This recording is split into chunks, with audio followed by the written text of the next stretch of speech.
Hello friends, आज आपण काळ्या मसाल्याची कारल्याची भाजी बनवणार आहोत.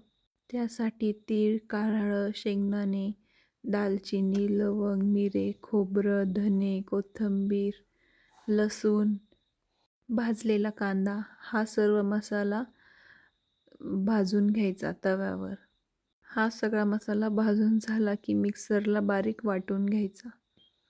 कारलं कडू होऊ नये त्यासाठी कसं शिजवायचं हा व्हिडिओ टाकलेला आहे, नक्की चेक करा.